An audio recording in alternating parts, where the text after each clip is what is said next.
Good afternoon again, opera fans. Happy to be back with you and happy to be perhaps acquainting some of you for the first time with an opera that is one of those that Virginia Opera has not staged before. You know, in addition to presenting beloved favorites from time immemorial, I won't call them war horses, that has a certain negative connotation, but besides the favorite operas, we also have been committed, as you realize, for the past several seasons to presenting works that we have not done before, and that's my pleasure to discuss with you today, and that is Benjamin Britten's 1960 adaptation of the immortal comedy of William Shakespeare, A Midsummer Night's Dream. Britten made a joke once that he had to compose this piece in a relatively short window of time, just a few months, for the Aldeburgh Music Festival in England in 1960. And he joked that, well, considering the time limitation, I turned to Shakespeare because, of course, there was a libretto already made to order. All I had to do was set it to music. And you and I know that's not how it works. Shakespeare has far too many words. A whole lot of work had to go into reshaping this sprawling play with its many plots and many characters into a workable and concise opera libretto. And we'll talk a little bit about some of that. But if that wasn't the reason for his choice, what was? And I think I can shed some light on that. In fact, I think there's no other Shakespearean play that would have attracted Britten like Midsummer Night's Dream. It was one that I would say he was destined to get around to at some point, and the music festival was his excuse. And to illustrate what I'm talking about, I've got 3 quotes I would like to read for you that I came across in my research. Here's the first one. This sounds like Shakespeare, but it's not. I love the silent hour of night, for blissful dreams may then arise, revealing to my charmed sight what may not bless my waking eyes. That's actually Anne Bronte. And it's pretty on point with Britten's attitude. Here's a second quote, and this one is Shakespeare, in fact. It's from A Midsummer Night's Dream. And sleep that sometimes shuts up sorrow's eye, steal me a while from mine own company. And finally, here's a third quote. Dreaming gives a chance for your subconscious mind to work when your conscious mind is happily asleep. If I don't sleep, I find that in the morning I am unprepared for my next day's work. But dreams release many things which one thinks had better not be released. And that, my friends, is a quote from our composer, Benjamin Britten. And you see the subject matter that ties those 3 together. There's 3 words you want to think about when you think about this opera. Night, sleep, and dreams. Night, sleep, and dreams. Benjamin Britten had an attitude towards this subject matter that was somewhere between fascination and obsession. He wrote several masterworks on the subject of night, sleep, and dreams, a couple of song cycles for his partner and collaborator, Peter Pears, the great tenor. There was the Serenade of 1943 and the Nocturne of 1958. And both of those are song cycles for tenor with instrumental accompaniment, in which poems by great poets like Shakespeare, Keats, Tennyson, and so forth, that all deal with aspects of night, sleep, and dreams were set to music. And then that also kind of inhabits his suspense opera, The Turn of the Screw, from 1954, the story of malevolent spirits trying to battle for the soul of a young, innocent child. So this had to kind of had a direct effect on how Britten and Pears together reshaped and cut and formed a libretto out of the play. You see, Shakespeare's play opens with a lengthy first act that's set in the real world, in Athens, the city of Athens, and we meet the mortals. We meet Duke Theseus and his bride Hippolyta. They're about to be married. If any of you saw Wonder Woman, by the way, the recent hit movie with Gal Gadot, You met Hippolyta. She's the queen of the Amazons, and she was actually Wonder Woman's mom. How about that? And now she's in an opera. Boy, she gets around. And there are some other nobles. That's one of the group of characters that inhabit the play. They get a little bit short shrift in the opera. And it's all when everybody's wide awake in bright sunlight in the real world in Athens. And the last group of characters that we meet in the play are the fairies. Oberon and the king of the fairies and his queen, Titania. And Puck, the little mischievous juvenile delinquent of a hobgoblin who kind of runs amok in the forest. And they're the last ones that we meet in the play. But Benjamin Britten, with his fascination with night, sleep, and dreams, he wanted to get to the magic stuff first. So he kind of took a meat cleaver and just chopped off Shakespeare's Act 1, and the opera opens in the forest. It opens at night when everybody is asleep. When everything that happens in this opera up until the final scene when we are finally back in Athens, I believe, is but a dream. All of it is a dream. And so with Benjamin Britten, we meet the fairies first. He wanted to get to the good stuff, magic, supernatural, spells, little odd winged creatures that flit about here and there, casting spells and doing wonders. Now, when I say fairy, I know what you think of first. You think of Tinkerbell. Or maybe the blue fairy from Pinocchio, or maybe the Tooth Fairy when you were 8 years old. But we have a certain image of fairies, don't we? They're tiny, they're adorable, they're feminine, they're delicate and ethereal and attractive. That Tinkerbell, she's really cute, she's adorable. You just want to put her in your pocket and squeeze her, and she's delicate and beautiful. If she was 5'8", I'd probably want to date her. She's a good-looking little sprite there. And they dart and they flit. They don't lumber along. And they have those wings. And in terms of musical connotations of fairies, did anybody do a better job of kind of codifying our image of what a fairy is than Felix Mendelssohn when, a century and more before Benjamin Britten, he wrote his incidental music for A Midsummer Night's Dream. Of course, that's where we got our wedding march from. Bum, bum, ba-dum, bum, bum, bum. But prior to that finale, we get the overture. And there's this iconic music that once and for all taught everybody what fairies sound like and, in our mind's eye, what they look like.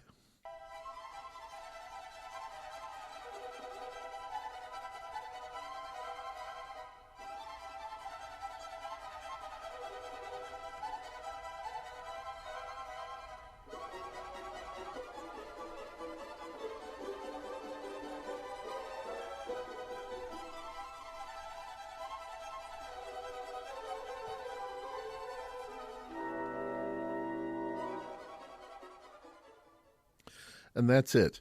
And in its own fashion, Mendelssohn's music achieves perfection. You just can't do it any better than that. That's it for fairies. Except that Benjamin Britten says, well, maybe not. Benjamin Britten says, I have another conception of fairyland. And it's a little bit removed from that cute, adorable, delicate, ethereal version of Mendelssohn's. I'm going to play for you now. The first thing that you hear, you just heard the Mendelssohn Overture. Well, Britten's Midsummer Night's Dream doesn't have an overture exactly, but it does have an orchestral introduction. And I want you to listen to this. And those of you who really like old-fashioned opera, tuneful opera like Rossini and Bellini and Donizetti and Verdi and Puccini, you're going to be a little taken aback. But don't worry, we're going to talk about this on the other side, and I'll explain what's happening in this music. But welcome to Benjamin Britten's Fairyland.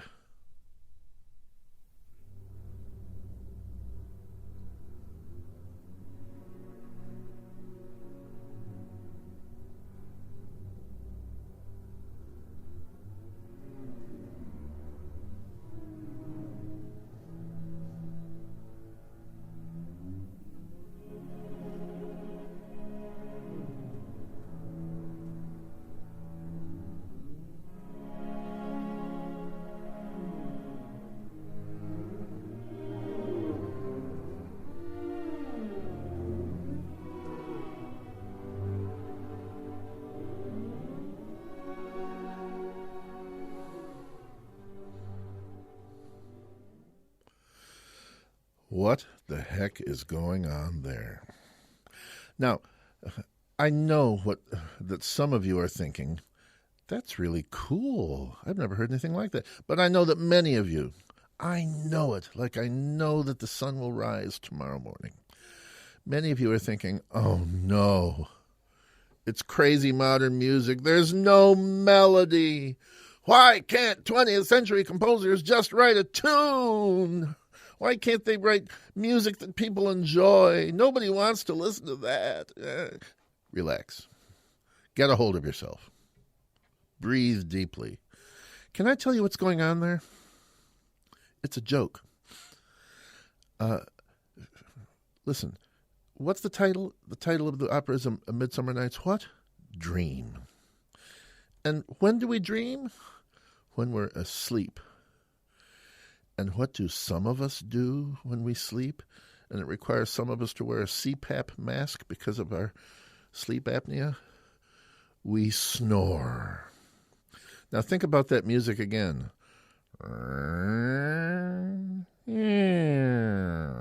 These sort of odd major triads with the cellos and basses sliding up and down glissandos, like deep breathing.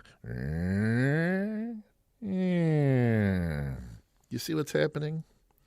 The orchestra is asleep.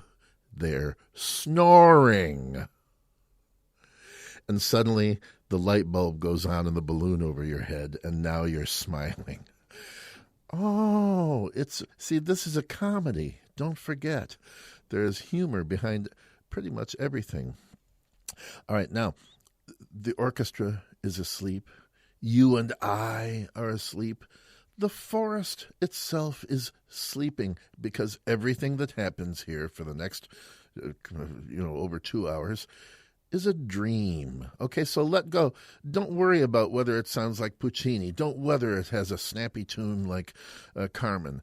You're going to be fine. There are different functions to opera music sometimes. All right, so now let's meet the fairies. Like I said, the fairies are the first to appear. They're the last to appear in Shakespeare, the first to appear in Benjamin Britten. And they're going to sing a little chorus.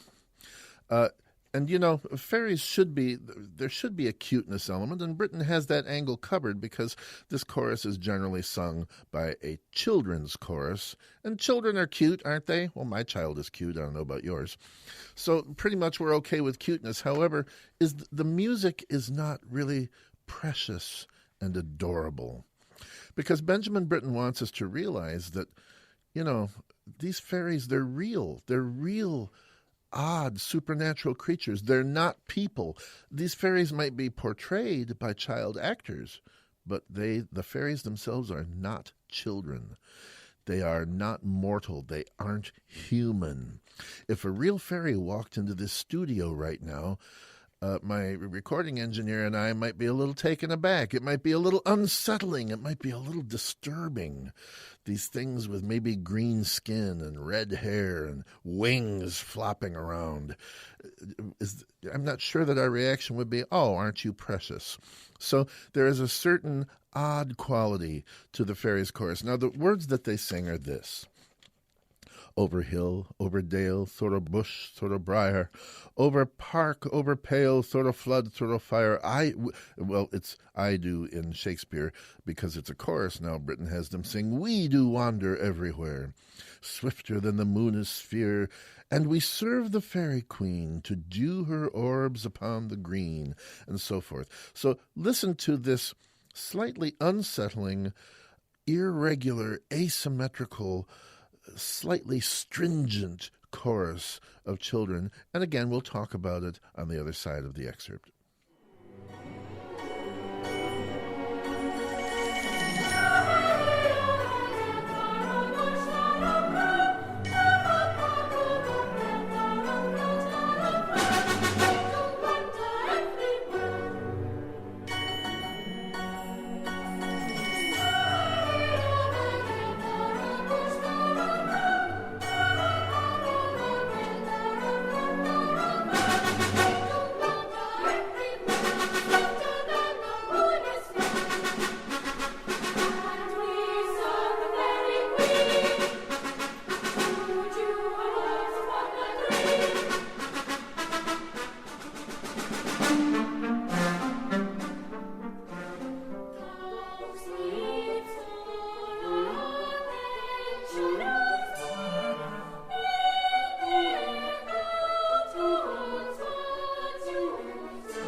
And that was Master Puck right at the end, who broke in with a spoken greeting. So, again, let's talk about what I hear, because I want you to hear what I hear in that Over Hill, Over Dale. By the way, when you hear the words Over Hill, Over Dale, are you like me? Did you think of the Caisson song first? Over hill, over dale, as we hit the dusty trail. And so, I'm not sure that the guy who wrote that song actually was cognizant that he was quoting Shakespeare. I'm not sure about that, but maybe it was just sort of rolling around in his brain. Anyway, and a number of other composers have set that, by the way, in charming but not particularly operatic manners. Ray Vaughan Williams, Mrs. Amy Beach. I don't have time to play those for you, but it's a very popular set of words. Now, what Britain has done with it, that first theme that they were singing, it was very simple, wasn't it? Just a bunch of scales. Over hill, over dale, da da da da da da da da da da da. Descending and ascending scales. Very simple, but what made it a little bit magical and odd and weird sounding was that the orchestra continued to do that snoring motive. Did you notice that?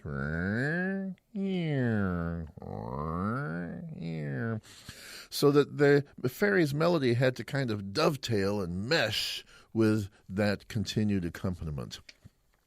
Now, the next thing I heard, and you know, something else I just want to mention parenthetically, both with the orchestral snoring sound and the fairy's odd, disjointed,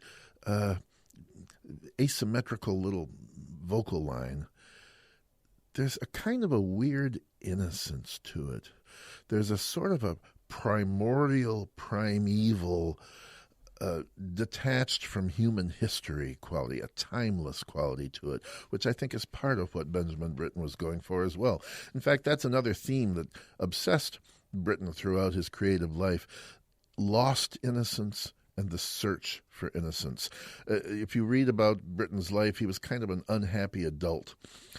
He was a homosexual in a time when that was not allowed to be an open admittance, when it had to be kept a dark secret. He was a pacifist who was really upset by the wars, that World War II and the World War I from his childhood. And really a number of his operas, Billy Budd and The Turn of the Screw and others, have to do with children and purity and lost innocence. And here he's trying to establish this kind of timeless, childlike, prehistorical innocence. Now, I heard another thing.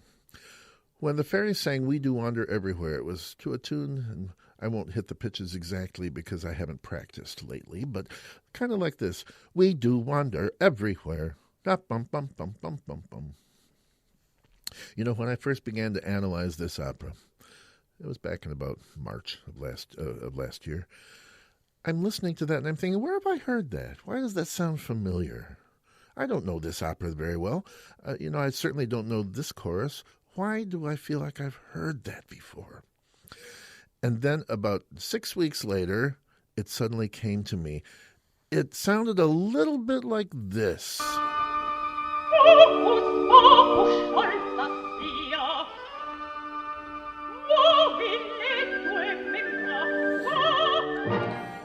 And what's that? Well, that, of course, was the Wicked Witch in Humperdinck's Hansel and Gretel, casting a spell on the two titular characters.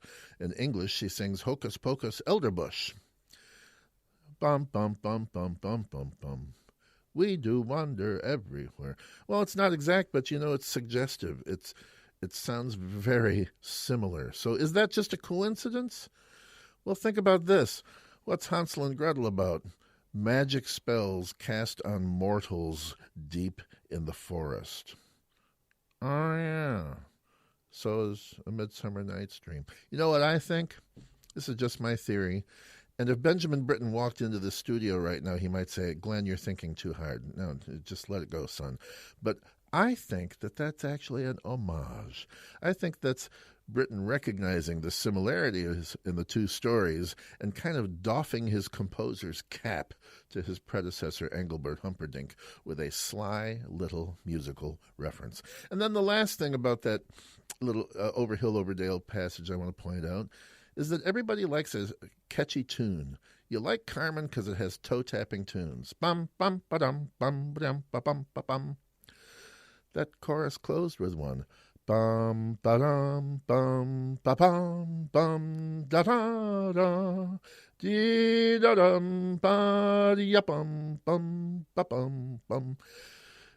I'm sorry, that is a catchy tune, but when you hear it in context with the accompaniment, you're still thinking odd, strange, because the orchestra is doing seemingly random gurgling sounds underneath it that are not a traditional way of harmonizing a melody. You know, if Arthur Sullivan took that same melody and harmonized it, you'd love it. But Arthur Sullivan wrote about, well, sometimes he wrote about fairies, I'll give you that. But this was a previous century, 19th century. Britain's in the 20th century, and he's got something. He's going for strange. He's going for a combination of charming and unsettling strangeness, and he nails it. All right, moving on. We need to meet the king and queen. And again, this is different from Shakespeare, where we meet the mortal royalty, Theseus and Hippolyta.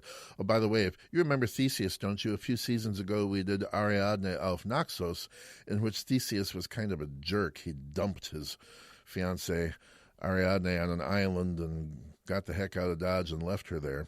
We didn't like him very much, but now he's a good guy. But we're not going to meet him until the final scene. We meet the supernatural king and queen first, King Oberon and Queen Titania. They come in and they're having an argument. They're having a row, as we would say in Britain.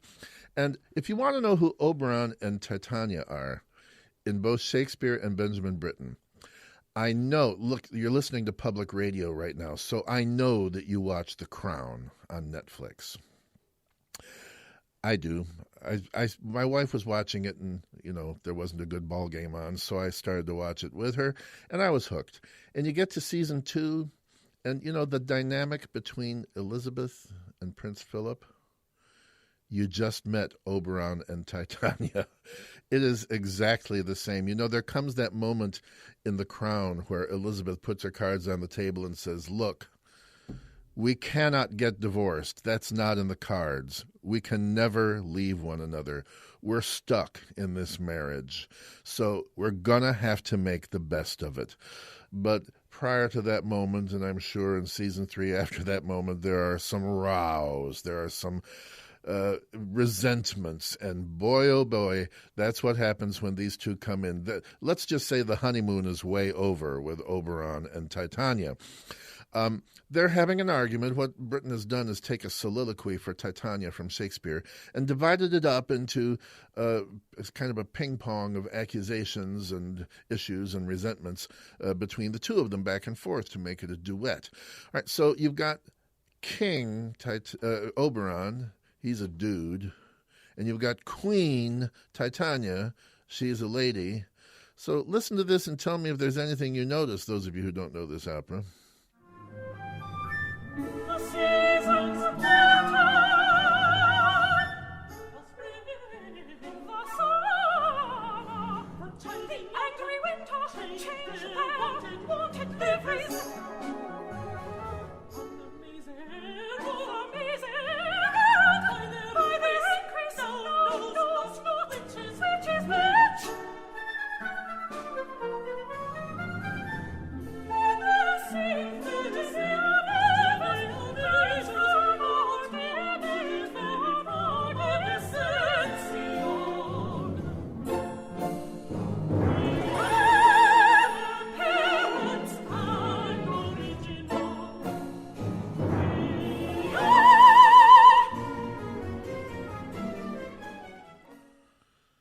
So the question you may have for me is, wait, you said this was a guy and a lady.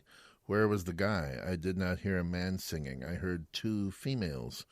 I heard 2 sopranos, or maybe, if you listen really closely, a soprano and an alto. What's going on there?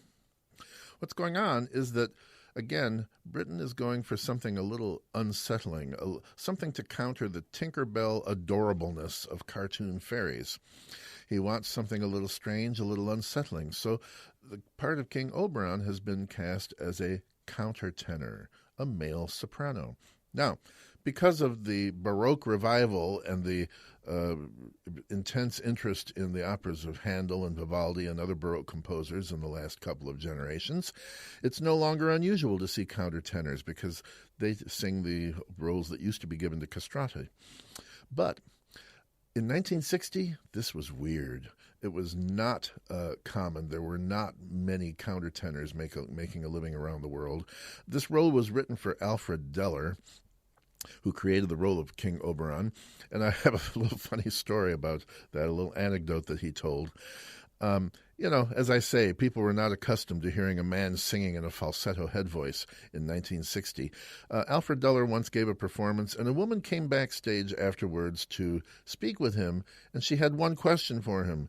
"Mr. Deller, are you a eunuch?" And there was a beat of silence, and Alfred smoothly replied, "Madam, I believe you meant to say unique." So now it's not so unusual. However, there's still, again, something a little bit off, a little bit strange in a wonderful way about hearing that vocal timbre come from the king. And what they were arguing about is that a changeling boy, Queen Titania has recently taken a foundling, a changeling infant from a female companion of hers who died, and she's raising it, and Oberon wants the boy to train him to be his next servant, his next page boy to replace Puck. And he says, "Give me that boy," and she says, "I will not." Queen Titania is no shrinking violet. She is a strong, independent fairy woman, and she is reaming him out and raising her voice. She is no nonsense. She's had it with this guy, and she's not afraid of him, and she gives as good as she gets. So they storm off, and Oberon is really angry with his wife, and we'll see what he does about that. But we need to meet the mortals, the ones that we really care about. We've got two couples who run into the woods. Now, I got to explain, this gets complicated, and I won't go into too much detail, but we first meet Lysander, a young, good-looking Athenian boy, and his true love, the lovely but short, she's very short in stature, Hermia. Hermia loves Lysander. Lysander loves Hermia. Isn't love grand? Oh, I feel so happy for them. But they're eloping because Hermia's daddy does not want her to marry Lysander. Apparently, Lysander makes his money recycling aluminum cans and has prospects as a professional surfer or something like that. Her dad wants her to marry the wealthy heir to a fortune, Demetrius. And she doesn't want to, so she and Lysander have run off into the woods. They're on their way to his aunt's house where they will get married and live their own life. But Demetrius, who finds out that, and, he feels like she's his official fiancé, Demetrius is unhappy to learn of this elopement, and he charges after them. He's going to go into the forest and find them and take back his woman. That's my woman. You can't have her. So we first meet Lysander and Hermia as they come into the woods, and they stop to catch their breath. They're fleeing Athens, you see. And they're going to take a moment to reaffirm their eternal love for one another. And right now, again, Britain has taken a soliloquy of Hermia's from Act 1 and transplanted it into Act 2. And he's transplanted it into Act 2, but he's also divided up the lines to make a duet out of it. Now, the original soliloquy began like this: "I swear to thee by Cupid's strongest bow, by his best arrow with the golden head, by the simplicity of Venus's doves, by that which knitteth souls and prospers love." But now they're going to go back and forth. So she says, "I swear to thee by Cupid's strongest bow." And Lysander says, "I swear to thee by his best arrow with the golden head." And it becomes kind of anything you can swear, I can swear better, back and forth. And this is wonderful because it tells us everything we need to know about exactly what these guys, these two foolish young mortals think love is.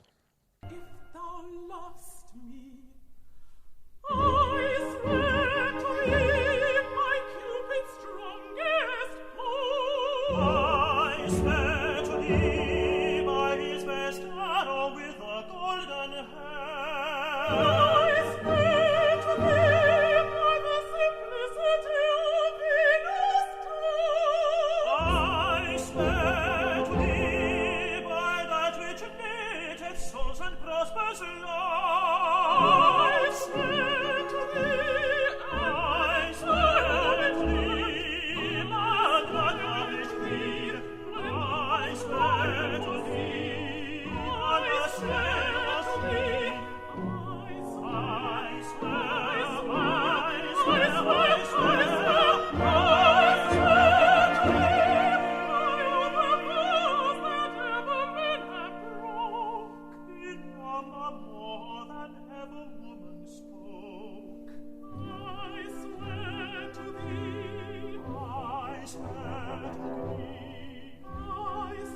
Do they actually know what love is?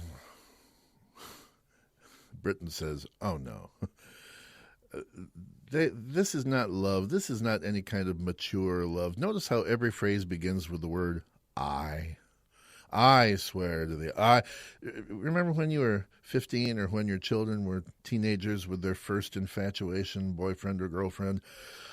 I love you the best. No, I love you the best. I love you the best. Or maybe that game that young lovers do on the telephone. You hang up. No, you hang up. No, you hang up. Yeah. They're not even listening to each other. They're singing at the same time. They're not even listening to each other. And it's so indicative that every phrase begins with the word I, because, that's what love is. When you're young and in love, it's not about that other person. It's about you and how you feel. And you're thinking, oh, I can't eat. I can't sleep. My stomach hurts. My fever is burning.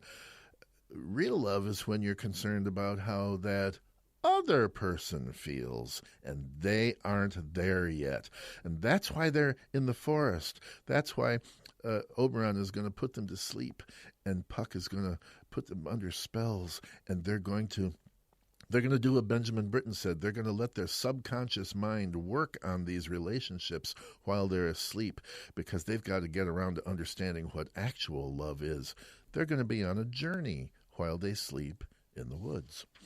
Well, Oberon missed that, but he comes back and he's got a plot. He's still burned up at his wife, and he wants to get even with her, so he's going to put her under a spell. I don't know if they understood what hypnosis was in Elizabethan England, but that's really what is going on here, even though Oberon asks Puck to get him these flowers that contain a particular nectar or juice, he calls it, and he's going to let Titania go to sleep. He's going to doink the nectar in her eyes, and that will put her under a spell, or I call it a hypnotic suggestion. And when she wakes up, she will fall in love with the first thing that she sees, the first living thing. And he really hopes it's some disgusting wild animal. And he's going to sing a little solo here, be it a lion, bear, or wolf, or boar. Well, that will be her fate, and that'll teach her to deny me what I want. Now, there is a solo here. And yes, I know some of you really like the way Verdi writes solos with these big, arching, grandiose melodies and Puccini and the rest of it. And this doesn't sound like that. But again, if you think of these spells that Oberon indulges in as a kind of hypnosis, doesn't this solo here, be it a lion, bear, or wolf, or boar, doesn't this sound like someone conducting hypnosis? Your eyes are getting sleepy. Listen for the notes of the celeste. Ding, dong, ding, dong. Kind of sounds like that watch going back and forth. This is setting music that is psychologically appropriate, and it might put you under a spell.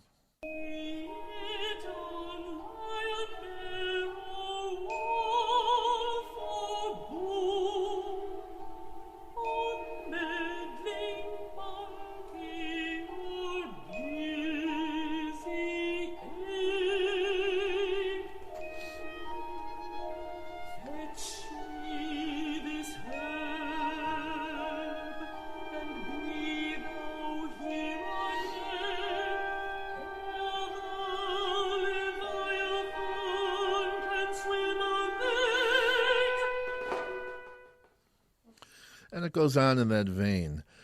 That's actually perfect. You know what else it reminds me of? It reminds me in The Wizard of Oz when Dorothy and her friends are running through that field of poppies. And you hear the voice of the Wicked Witch, poppies, yes, poppies, sleep, my pretties. Very, very similar. That's what's going on here.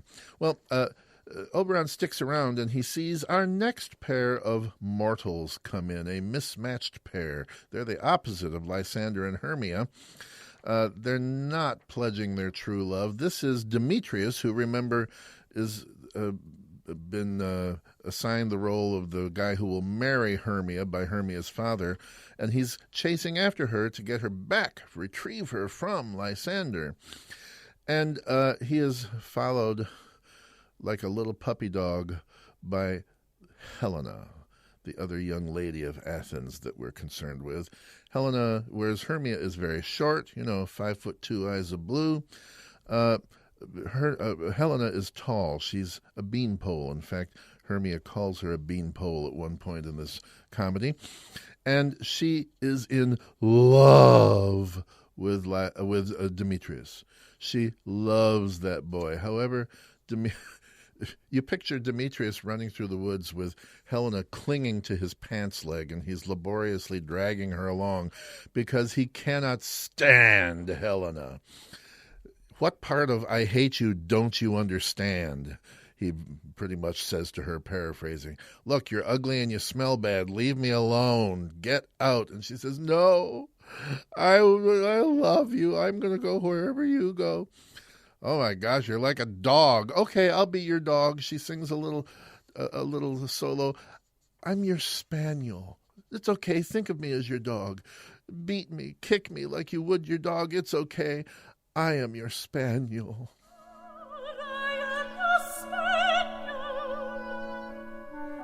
And Demetrius, the more you bait me, I will fall on you.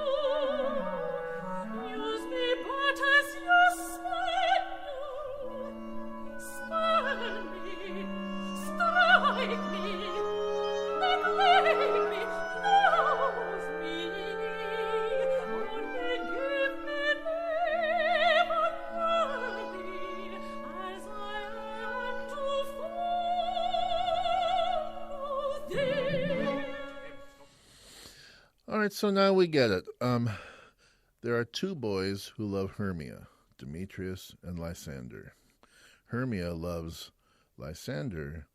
Helena loves Demetrius. So we have a love triangle and the odd girl out.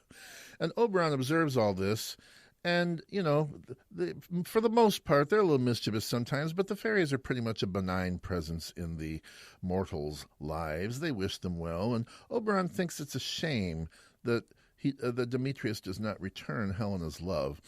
So he says, you know what, I'm going to have some of that nectar left over. I'm going to tell Puck. He says, Puck, listen, there's a young man from Athens in the forest, and he hates this girl, but she loves him, and I think they would be good together. So go ahead and, when he's asleep, doink, doink the nectar into his eyes so that when he wakes up, he'll see that girl, and suddenly he'll love her, and they can get married and go live in the suburbs and raise 6 children and have a nice life. Puck says, you got it.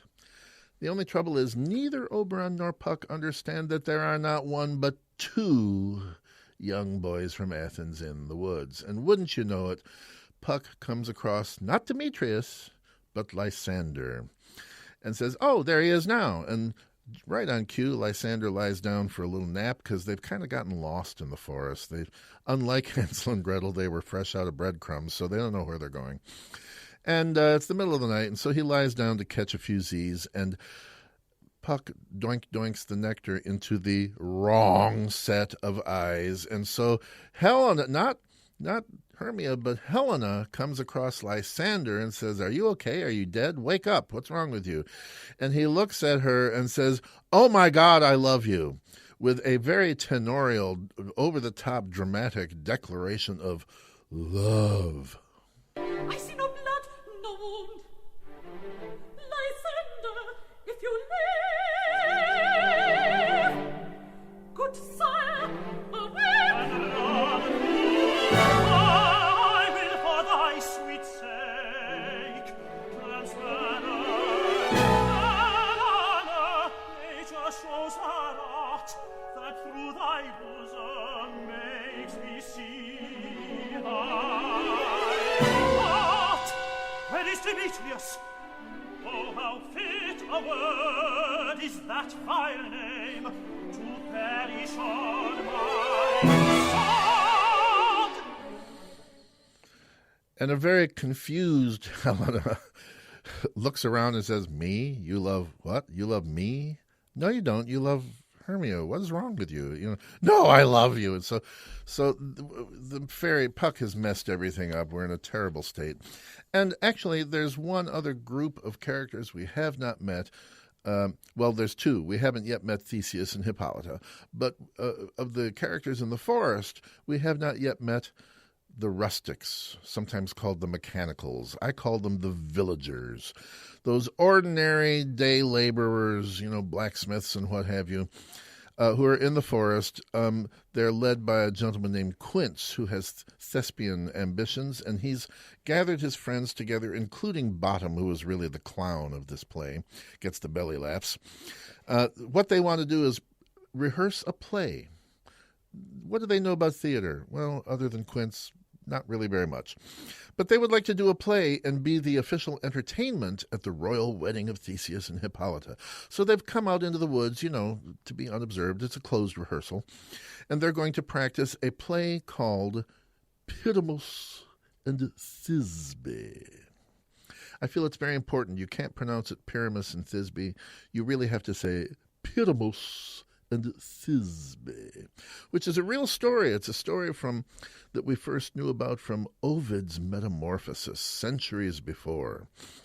And the funny thing is that Shakespeare had already set a very beautiful, romantic, tragic version of this story. He called it Romeo and Juliet because that's basically the same story as that of Pyramus and Thisbe. And now he's in this play like 2 years after Romeo and Juliet. He's going to deconstruct it and make fun of it, which is kind of charming and makes you feel like Shakespeare was probably a pretty likable guy. And they're handing out the parts, and this will be a chance for Shakespeare to make a lot of in-jokes about bad actors and life in the theater and so forth. But we'll hear more about Pyramus and Thisbe later. Bottom is the guy who is pretty vainglorious. He thinks he should be doing all the parts better than the other people could do them, and he doesn't take direction well. I know some actors like that.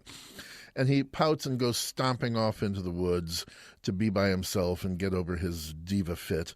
And, of course, Puck is going to come across him and say, oh, it would be cool to turn him into I know many of you know this part of the story, an ass and a donkey, so that would be what Queen Titania sees when she wakes up from her beauty nap. And lo and behold, Titania does come along. A girl needs her rest, and she makes a little bed, and the fairies sing a lullaby, and Oberon comes along and doinks the nectar in her eyes, and the curtain comes down on Act 1. Well, let's quickly get through the rest of A Midsummer Night's Dream. As Act 2 comes up, we have Bottom, with long floppy ears and a tail, and he's braying and hee-hawing, and he's trying to lift his spirits. He's still kind of pouting from rehearsal. He's left his friends. At one point they do see him, and they run. They're scared. Bottom is a little puzzled. He doesn't know that he's been turned into an ass, but that's okay. Nothing keeps him down for long. He's going to sing a fine folk song to lift his spirits. He loves to sing. Trouble is, he's the worst singer that ever lived. Oh my gosh, he cannot carry a tune with buckets. He just sounds awful. And how fun it must be for a trained opera singer to get to play a really bad singer. And the braying, you'll hear a little hee-haw in his song. His loud braying wakes up none other than Queen Titania, who looks upon him and says, "What angel awakens me? Sing again, mortal." And she, too, like Lysander, is in love.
Now, if you're that kind of ultra-conservative opera lover who listened to Bottom's song and you're thinking, yeah, but that's awful. I don't want to hear music like that. That's terrible. It's not a nice melody like Verdi would have written. Benjamin Britten would say, exactly. Don't you get it? He's horrible. He's untalented. He can't sing a good tune. He doesn't know how to carry a tune. This is a different function of opera music. This is not about opera as a concert listening experience. It's about bringing funny characters to life via music. Now, at this point, Queen Titania has one of my favorite solos in this opera. It's a little arioso, very short. I'm going to let you hear the whole thing, called Be Kind and Courteous to This Gentleman. She calls her little fairy children around her, peas blossom and mustard seed and mote and moth, and says, wait on him hand and foot, feed him apricots and dewberries, and be nice to this wonderful gentleman, unaware that she's talking about a smelly donkey. And I love this. Remember when we met Titania earlier when she was having her argument? She was stern, she was commanding, she was not a soft romantic figure. Now, all of a sudden, she sounds so girly. She's so lovey-dovey. This is not Titania. This is how we know this isn't real. This is a woman either under a magic spell or a hypnotic state, as you wish, as she becomes suddenly the most feminine fairy ever. Be kind and courteous to this gentleman, in his looks and gambol in his eyes. Feed him with apricots and dewberries, with purple grapes, green figs and mulberries, and mulberries. The honey bags steal from the humble bees, and for night tapers crop their waxen thighs, and the temple of the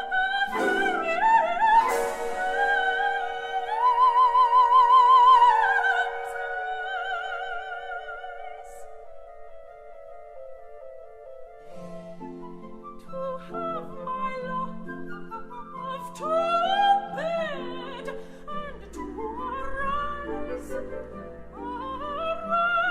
arise.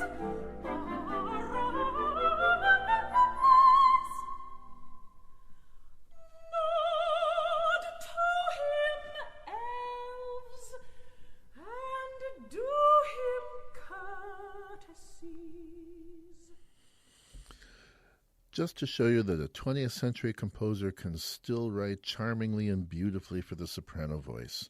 That's just good stuff right there. Well, we'll pass through a rather complicated ensemble scene in which the two couples, Demetrius with Helena dragging along on his pants leg, and Lysander and Hermia, finally catch up with one another, and an argument ensues. Give me back my woman, they're just coming to blows. Helena and Hermia have a cat fight because Hermia sees that Lysander now loves her.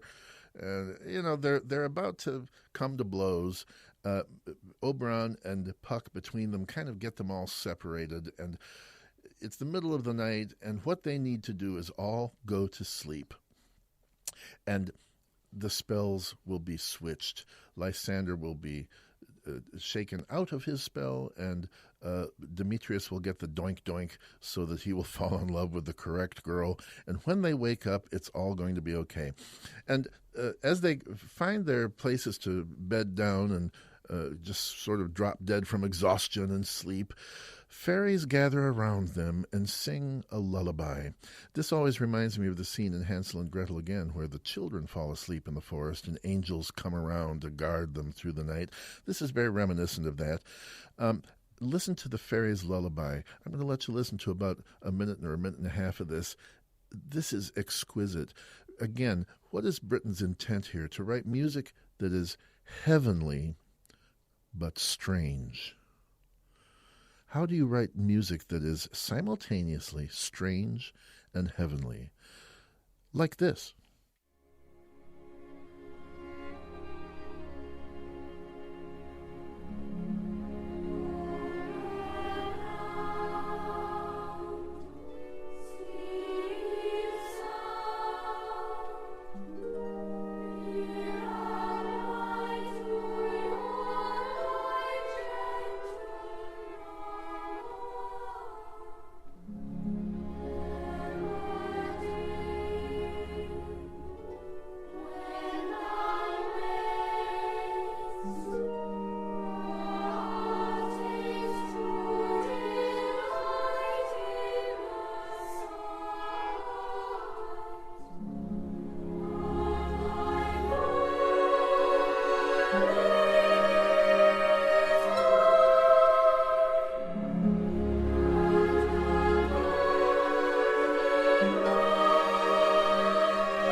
On the ground, sleep sound. Wonderful poetry brought to just thrillingly beautiful music. It gives me goose flesh every time. So eventually, the lovers wake up. You can't stay in the woods forever. You can't sleep forever. Dawn is breaking. They wake up. And they're either, as however you like to think of it, coming out of their hypnotic states, or the magic spells have been released from Lysander and imposed on Demetrius, and suddenly the two couples are paired correctly. Lysander and Hermia now love each other with a real love, and Demetrius and Helena love each other with a real love. And what is real love? Remember, that's when you think of the other person, not yourself. I played you that excerpt of the first Hermia-Lysander duet, in which they were pledging love but talking about themselves all the time. I swear this, I swear it, me, I, me. Now, they have an epiphany. Listen, again, this is glorious music in which one by one, each person, Hermia says, I see Lysander as a jewel. Demetrius, I see Helena as a jewel. They're thinking about that other person. And you can tell it's an epiphany because when you come to the word jewel, notice how every time the harmony shifts because suddenly their whole point of view has been changed by their subconscious mind as they slept, by magic.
the emotional climaxes of Britten's A Midsummer Night's Dream, a moment of epiphany for four young lovers.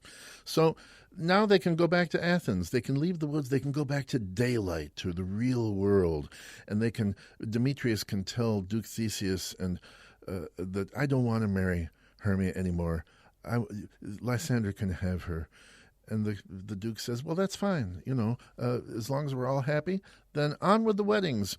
And now, yes, Bottom and Quince and Flute and the other peasants, the other tradesmen of the village, they get to do their Pyramus and Thisbe. And oh my God, it's awful. They are awful. And Benjamin Britten saves his dessert after this feast of Shakespeare for the end, because in this performance of Pyramus and Thisbe, and I wish I could play all of it for you, he makes fun of old-fashioned opera. He also makes fun of Arnold Schoenberg when there's a wall that separates the lovers, just like in the Broadway musical The Fantastics, which is also based on Pyramus and Thisbe. The wall speaks in Sprechstimme, making fun of Arnold Schoenberg. But when Bottom comes out to curse the wall for separating him from his true love Thisbe, he sings a Verdi aria in best Verdi, kind of like King Philip in Don Carlo, best Verdian fashion. And thou, O sweet, O lovely wall, that stands between our father's ground and mine, thou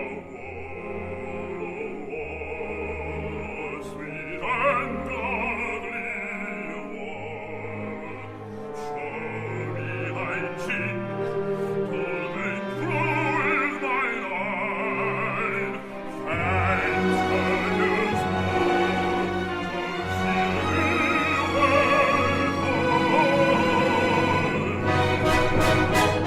What would see I?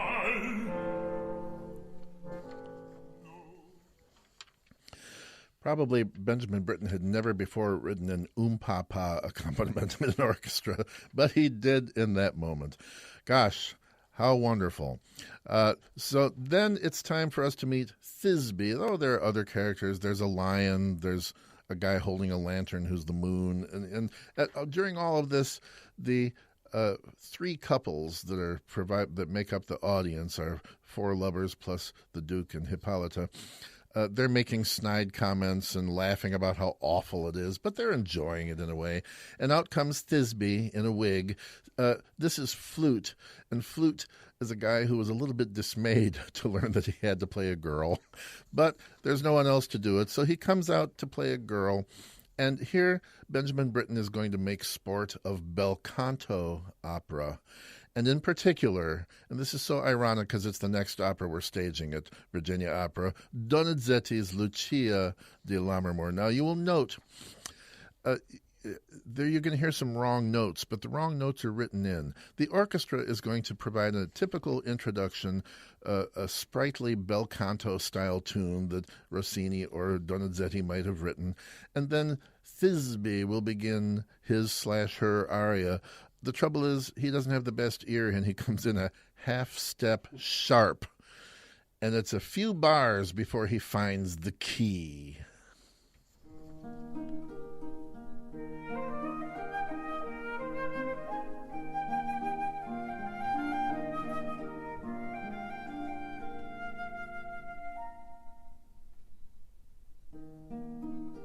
Oh, full often hast thou heard my moans, for parting my fair Pyramus and me.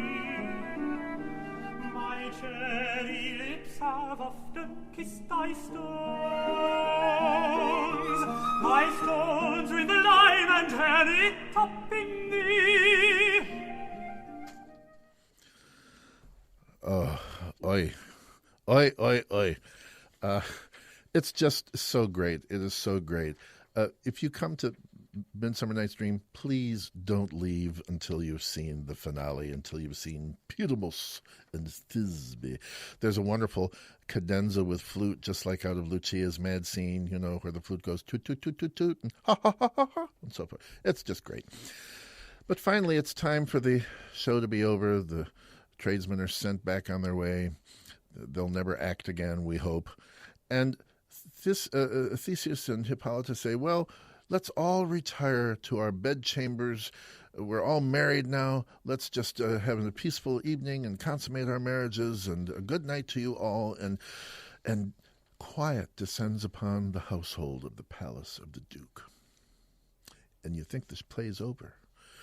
But quietly, tiptoeing in, steal in all the fairies, led by Oberon and Titania, who have now made up and reconciled with each other, just like Elizabeth and Philip in The Crown.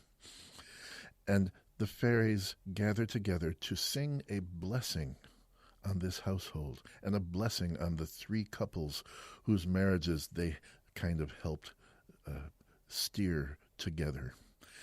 And this is my favorite moment in this opera.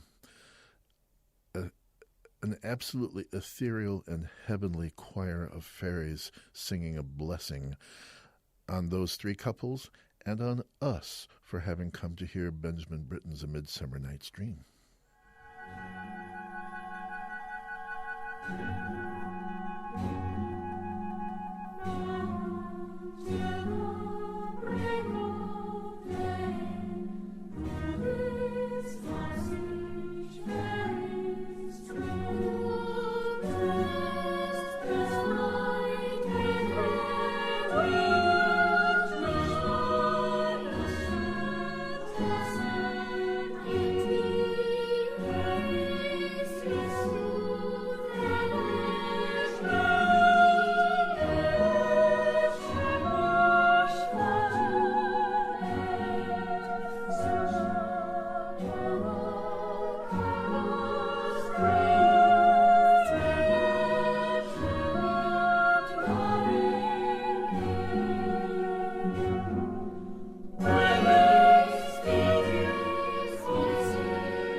By the way, in case you're in suspense, I don't believe I mentioned, did Bottom have to remain being an ass? No. He, like all the other people under spells, he got released. He went back to being good old Bottom by the time he had to make his debut as Pyramus.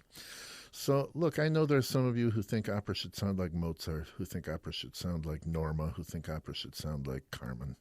That's fine. I like those too. But this opera, Benjamin Britten's A Midsummer Night's Dream, you know what we have here? We have Shakespeare standing on the pitcher's mound, throwing a fastball. Benjamin Britten standing at the plate and meeting that fastball, hitting it head-on and sending it over the fence. It's an opera home run. Please don't miss it. Thanks for being with me this afternoon, and we'll see you at the opera.